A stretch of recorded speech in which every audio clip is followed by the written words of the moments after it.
Well, the Western media continues to ignore the genocide that's been unfolding in Donetsk, Donbass region over the last 9 years. And over the weekend, NATO and Ukraine bombarded residential areas using U.S.-made HIMARS weapons. Once again, this is a common occurrence that is almost happening daily. They hit a science institute, among other residential buildings.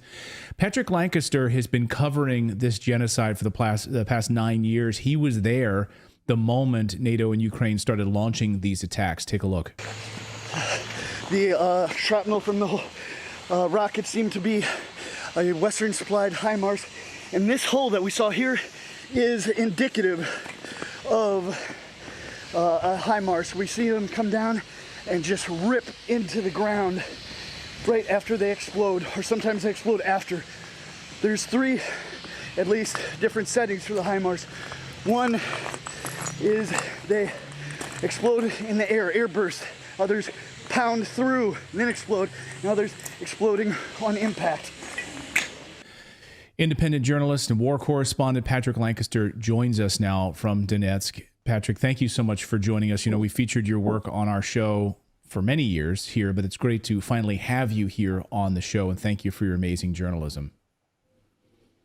Thank you very much, Clayton, for having me. It's an honor to be here. I've watched you guys a lot, and you guys are doing great things for the push of what the mainstream media is ignoring. So over the weekend, of course, we just played this footage, again, another round of attacks. This is a daily occurrence. And of course, the reports have been that after the fall of Bakhmut, that attention would drive towards this area, to the area that you're currently in Donetsk. What are you seeing on the street? What are you seeing in terms of attacks? And what are you hearing among the people as you go door to door and see how they're living their lives? Well, of course, the attacks, as always, are just horrible on the civilians. If we could talk all day about the different attacks that happen every day in Donetsk. Maybe not every day on the center, but every single day in the city of Donetsk, there are attacks on the civilian population by Ukraine. I do my best to cover as many as I can, but of course I can't get to all of them. But if we talk about this particular case that you just showed, to give a little bit more in depth on it, I had actually just returned back from the front line. I was just 60 meters from Ukrainian positions and spent a night there and returned back to Donetsk. And I was shocked to see how much more intense the war was in the center of Donetsk than it actually was on the front line. And I had just been back in Donetsk for 20 minutes and heard a few explosions, got as much information as I could on the location, and raced to the site, which was, as you said, the Science Research Institute that had took a direct hit from the HIMARS to the roof, which instantly killed a woman. But I arrived on the scene about 25 minutes after the initial attack, and this is what Ukraine did. They made one attack with 3 HIMARS, waited about 25 minutes until the first responders came to the scene, journalists and first responders, and then, as seen in my footage, I counted about 6, I guess, additional HIMARS that came down right almost in the same spot, right after the fire department, emergency workers, and journalists showed up on the scene, which is a clear violation of the Geneva Convention, waiting to and firing on first responders. But this is what we see from Ukraine on a daily basis, just the hammering of civilian areas in Donetsk and other areas across the regions that Russia is in control of. And it's just horrible to see on a daily basis. You're there. Do you see? So the big question from a lot of folks in the independent media is like, well, where is Russia in this right now? Obviously, this is Russian territory now. The people voted to become part of Russia. Russia sees this as Russia. Maybe the Western NATO doesn't see this as part of Russia, but nevertheless, it is. And so where is Russia in this? Where are the Russian forces? We see in your videos here, Russian military inspectors are inspecting the crash site where these HIMARS. But where are the forces to propel those attacks against the people of Donetsk? Well, the main problem with the attacks on Donetsk is Avdiivka and the Ukrainian-controlled territory in the area of Avdiivka. And the fact is that these HIMARS rocket launchers are mobile launchers, just like the Oregon Smerch Soviet-made rocket launcher. They're all mobile. So a lot of people think, why doesn't Russia just knock out these launch sites? Well, that's because they'll come out of the woods somewhere, drive to a field, fire, and then within a minute and a half, they're already gone in a new position. So it's a game of cat and mouse. And as we know, Russia is pushing, as we saw. Wagner took Bakhmut, and that is to kind of go back to your other question. There is definitely an increase in attacks after Bakhmut was taken control of by Wagner forces, and in Donetsk, it kind of happens every month or so for the last 15 months. For a week or two, Ukraine will just start lobbing constantly on the center of Donetsk, just knocking out dozens of civilian homes every day. And then it'll just kind of calm down and they'll move on to a different tactic. And they're just wasting all of the Western people's tax money by bombing civilians. I mean, there's no question that the tax funds in the United States and other countries are exactly funding the killing of civilians, the injuring of civilians, and the destruction of civilian properties and civilian infrastructure. There's no question about that. But as far as Russian soldiers go and the Russian forces, there's still somewhat a little bit of a separation. They are all merging as far as the Donetsk People's Republic, Lugansk People's Republic forces, and the regular Russian army. They're starting to merge. The governments are merging, but there's still a separation. Like a few days ago, I was with the internal forces, not necessarily part of the Minister of Defense of the DPR, but a kind of a different branch. And in my reports, I kind of have them explain the differences of the different branches, who's with Russia, who's merging with what kind of battalions and groups. So there's more information coming out of it. But even for the governments now, it's all a new thing for them merging together and who's where. And then you've got other third-party things like Wagner, which is a private commercial fighting company. So right. It's a process, like the process when the Donetsk People's Republic made their own government in 2014. So it's in the works. In the works. Interesting. Okay. And when you're there in Donetsk, when you were out there yesterday covering these HIMARS attacks on these civilian population areas, were you able to turn and talk with your CNN colleagues or the New York Times colleagues or the Associated Press colleagues or the Washington Post colleagues or the Reuters colleagues or the BBC colleagues who are all there, I presume, right? They're probably there covering Donetsk, this genocide that's been happening for 9 years. Are you guys all together and go to cafes afterwards and talk about it? No. There's no Western media in Donetsk. I mean, it's very seldom to see any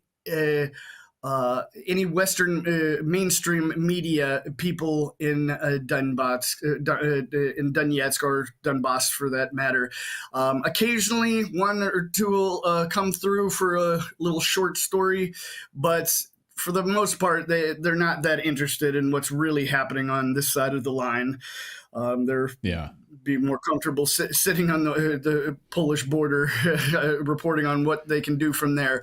But as far as you mentioned, Associated Press and Reuters, they do have some freelance people that just kind of, these freelancers, I used to be one myself, where I just film what you can and sell it to the highest bidder. I stopped that when I realized my footage was being lied about by agencies like Associated Press and Reuters. And if not them directly lying about it, them just selling it to a third party and not managing and controlling that third party is actually telling the truth about it. And we can look at a classic example of this with this attack. We saw I filmed this 20. I decided to film it without turning off the camera, 21 minutes. Interviews of workers at the place saying there's no military there, then it was Ukraine shelling.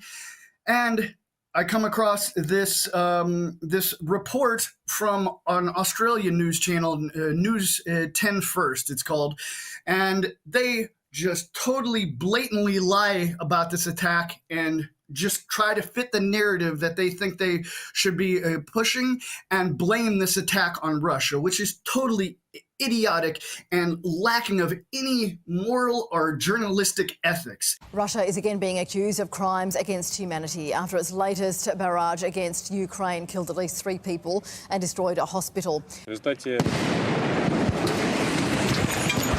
The peace of a Donetsk neighbourhood also shattered in the same way.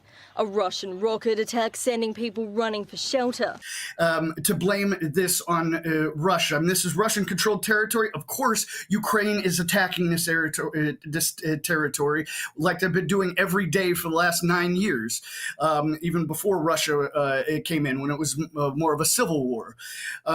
Now, and this is able to happen because of these freelancers who just sell their work to the highest bidder. And I assume this Australian news channel just bought it from Reuters or Associated Press from someone that had filmed it, that had bought it from someone that filmed it in Donetsk. Even in their little report saying it's Russia, they run by me while I'm on the ground hiding from these shells. But it's just a stereotypical lying by the Western mainstream media about the situation in Donbass, because all they want to do is hide anything that could be negative for Ukraine or even positive for the Russian people or the civilians. And they just don't want to show you the truth. They want to show you only the half of the truth that fit the Western mainstream narrative. Well, Patrick, I'll get you out of here on this question. The people, you speak, that's one of the things you do in your reports is you speak to the people, the citizens. You go door to door and you talk to the old ladies who live in these houses and these neighborhoods, and the families that are watching their playgrounds being destroyed, the schools that are being hit, etc. What are the people in Donetsk saying now that they're part of Russia and the shelling is continuing here? What are they saying as the every day this continues to happen? Well, as the people of Donetsk, as most of the world had assumed once Russia came in, as the story was, 3 days to Kiev, and then they assumed it would all be over. When Russia fully recognized the Lugansk and Donetsk People's Republic, and then moved in officially, the people of Donetsk and Lugansk, they thought, the dying was going to stop. But not everything works out that way, as we see, but they're praying that things start to move faster as far as Russia taking more territory, because a lot of the people in Donetsk, they have family on the other side, just kilometers from the front line, that their families just waiting for Russia to get to them. And it's hard to see these people going through this and being cut away from their families for so long, because during the last 9 years, there was areas where you could cross the front line and families could see each other or even going around.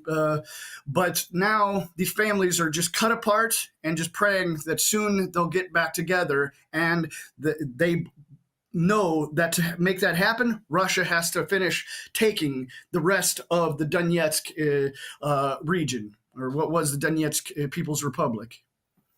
Heartbreaking. And the Western media just ignores this genocide and this tragedy. But someone who doesn't is Patrick Lancaster. He's an amazing journalist. We'll have links to Patrick's channel in the description below. Watch his latest reports. Follow along with Patrick. Really one of the bravest people covering this war. And so thank you so much for your great work, Patrick. We really appreciate you joining us.